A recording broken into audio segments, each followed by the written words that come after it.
Hello everyone, তনয়ার পাকশালাতে সবাইকে স্বাগত জানাই। যারা ফার্স্ট টাইম চ্যানেলটা ভিজিট করছো তাদের কাছে অনুরোধ রইল চ্যানেলটা সাবস্ক্রাইব করো, পাশে থাকা বেল আইকনটি প্রেস করো যাতে নতুন নোটিফিকেশন তোমাদের সামনে চলে আসে। শীতকাল মানেই এখন বাজারে ঘাটে কিন্তু হামেশাই যেটা চোখে পড়বে আর প্রত্যেকের হেসেলেই থাকবে সেটা হচ্ছে ফুলকপি। ফুলকপি দিয়ে কত রকমের যে রান্না হয় তার জুড়ি মেলা ভার। সত্যি কথা বলতে ফুলকপি থেকে যে যাই বলুক না কেন খেতে মারাত্মক হয়। তাই আজকের রেসিপি ফুলকপির কোরমা। এর জন্য দেখো প্রথমে কিছু মশলা আমরা এখানে নিয়ে রেখেছি, তোমরা দেখে নাও। এবার এখানে কিছু ফুলকপি ছোট ছোট করে পিস করে রাখলাম। এবার ভালো করে ধুয়ে এবার একটা কিন্তু দেখো ডেচকির মধ্যে জল গরম হয়ে গেলে সেই ফুলকপিগুলোকে কিন্তু প্রথমেই ভালো মতন ধোয়া ছিল, সেগুলোকে এই জলের মধ্যে কিন্তু আমাদের দিয়ে দিতে হবে। এর মধ্যে সম্পূর্ণটা দিয়ে তোমরা চাইলে একটু হলুদ বা নুন দিয়েও করতে পারো। আমরা সামান্য একটু নুন দিয়ে একটু ভালো মতনই কিন্তু ফুটিয়ে নেব, বলতে পারো 60% মতন কুক করে নেব। ততক্ষণে একটা দুধের ব্যাটার তৈরি করে নিই। এখানে আমরা আমুল স্প্রে ইউজ করেছি, তোমরা চাইলে আমুলিয়া দিতে পারো অথবা নর্মাল ঘরে যদি দুধ থাকে তাহলে সেই গরুর দুধ হোক প্যাকেটের দুধ হোক দিতে পারো। এর মধ্যে দিয়েছিলাম কেশর, ঘরে যদি না থাকে দেওয়ার কোনো প্রয়োজন নেই, যদি থাকে তাহলে একটু কেশর এই গরম দুধের মধ্যে দিয়ে রেখো, খুব ভালো সেন্ট আসে। এবার দেখো দেওয়া হয়েছিল 1 চামচ মতন চালমগজ, 1 চামচ মতন কাজু, 1 চামচ মতন কিশমিশ। সামান্য একটু জল দিয়ে এটাকে একটা স্মুথ পেস্ট বানিয়ে নিতে হবে। এদিকে দেখো আমাদের ফুলকপি কিন্তু প্রায় 60 থেকে 70% মতন কুক হয়েই গিয়েছে। বাকিটুকু যেটা যতটুকু দরকার সেটা কিন্তু আমরা মশলা কষাতে কষাতেই করে ফেলতে পারবো। এগুলো থেকে দেখো সম্পূর্ণটা তুলে কিন্তু মা একটা পাত্রের মধ্যে সম্পূর্ণ ফুলকপিগুলোকে এই গরম জল থেকে তুলে নেওয়া হবে। বেশি যদি গরম জলে রাখা হয় তাহলে ওভারকুকড হয়ে যাবে। দেখো এইদিকে সাইডে কিন্তু আমরা মশলাটা বেটে রেখে দিয়েছি।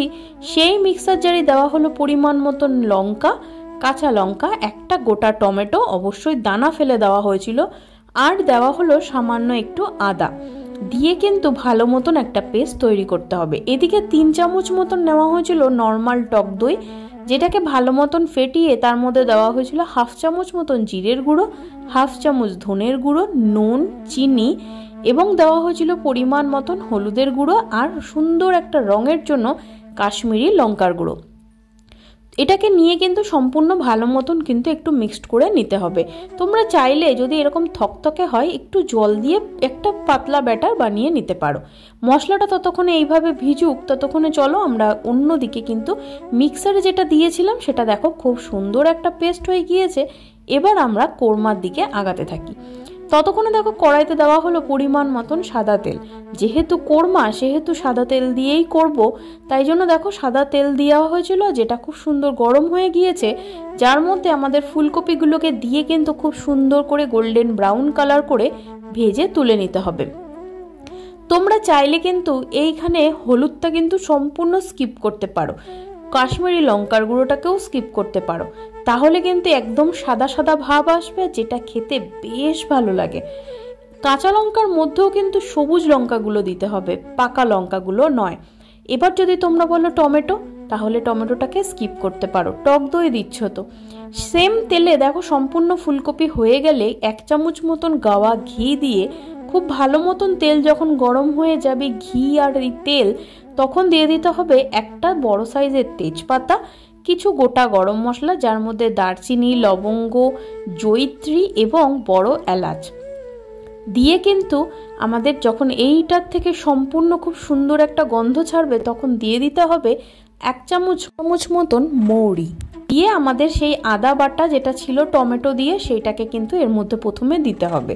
দিয়ে কিন্তু আদা থেকে যখন সুন্দর গন্ধ, যেটা আমাদের কাঁচা গন্ধটা থাকে, চলে গিয়ে যখন একটা সুন্দর ভাজা গন্ধ ছাড়বে তখন সেই দই দিয়ে যে পেস্ট করে রেখেছিলাম মশলাগুলো, গুঁড়ো মশলা, সেগুলোকে কিন্তু আমাদের মিডিয়াম টু লোতে রেখে কিন্তু ভালো মতন কষিয়ে নিতে হবে। দেখো খুব সুন্দর ভাজা ভাজা হয়ে গিয়েছে আর এখান থেকে ওপর থেকে বেশ অনেকখানি তেলও ছেড়ে দিয়েছে। এই পর্যায়ে এসে আমাদের কাজু, কিশমিশ, চালমগজ যেটা আমরা প্রথমেই বেটে রেখেছিলাম সেটাকেও দিয়ে দিতে হবে। কাজু কিন্তু খুব বেশি কিন্তু ভাজা ভাজা করো না, তাহলে কিন্তু বাদাম যদি খুব বেশি কুকড হয় তাহলে কিন্তু একটু তিতকুনি ব্যাপার আসে। সেটাকে মাথায় রেখেই একটু ভালো মতন ভাজা ভাজা হলে এইভাবে তেল ছাড়লে তখন আমাদের সেই ভেজে রাখা ফুলকপিগুলো কিন্তু দিয়ে দিতে হবে। দেখো সম্পূর্ণ ভেজে রাখা মা যে ফুলকপিগুলো রেখেছিল সম্পূর্ণটা কিন্তু দিয়ে দেওয়া হয়েছে। দিয়ে এবার খুব ভালো করে এবার আমাদের কষাতে হবে মিডিয়াম টু হাইতে দিয়ে। এই মশলাটা কিন্তু নিচে লেগে যাওয়ার একটা বেশ প্রবণতা থাকে, যদি তার থেকে বাঁচতে হয় তাহলে সামান্য একটু জল কিন্তু গরম করে রাখতে পারো। মাঝে মাঝে সামান্য একটু গরম জল দিয়ে কিন্তু এটাকে বেশ অনেকখানি করে কষাতে হবে। দেখো এর ওপরে দিয়ে দেওয়া হলো আরও বেশ অনেকখানি পরিমাণে কাঁচা লঙ্কা। এই ধরনের খাবার ফুলকপির যে কোনো জিনিস কিন্তু পোলাও, ফ্রাইড রাইস, রুটি, লুচি, পরোটার সঙ্গে জাস্ট মারাত্মক লাগে। দেওয়া হয়েছিল ওপর থেকে কাসৌরি মেথি, একটু হাতের সাহায্যে ক্রাশ করে নিলে সেন্টটা ভীষণ ভালো আসে। এবার ঢাকা চাপা দিয়ে 10 মিনিট মতন অপেক্ষা করব। তোমরাও যদি আমাদের মতন এরকম ফুলকপি প্রেমী হয়ে থাকো তাহলে কমেন্ট সেকশন খোলা রইল, জানিও যে তোমাদের কেমন লাগে ফুলকপি খেতে। আমাদের তো বেশ ভালো লাগে। দেখো অনেকখানি মজে গিয়েছে আর অনেকটা তেল কিন্তু রিমুভ করেছে।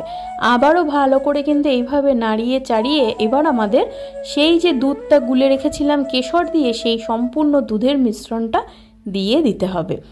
এইভাবে ঢাকা দিয়ে কিন্তু বলতে পারো 80% মতন আমাদের ফুলকপি একদম সিদ্ধ হয়েই গিয়েছে। আর যতটুকু দরকার সেটা এই দুধের দিয়েই কিন্তু আমাদের করে নিতে হবে।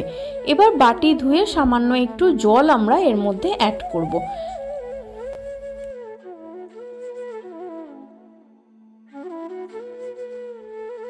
দেখো সম্পূর্ণটা দিয়ে আবারও ঢাকা চাপা দিয়ে 10 মিনিট মতন অপেক্ষা করার পর একদম রেডি আমাদের এই ফুলকপির কোরমা।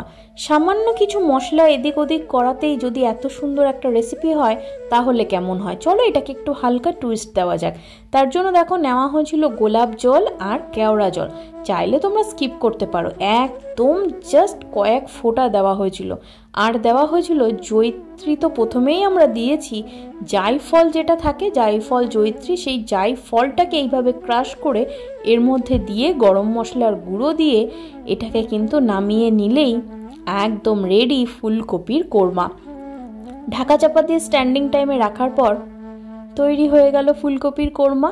বাড়িতে আত্মীয় স্বজন আসলে চট করে এই ফুলকপির কোরমাটা কিন্তু করা যেতেই পারে, তাই নয় কি?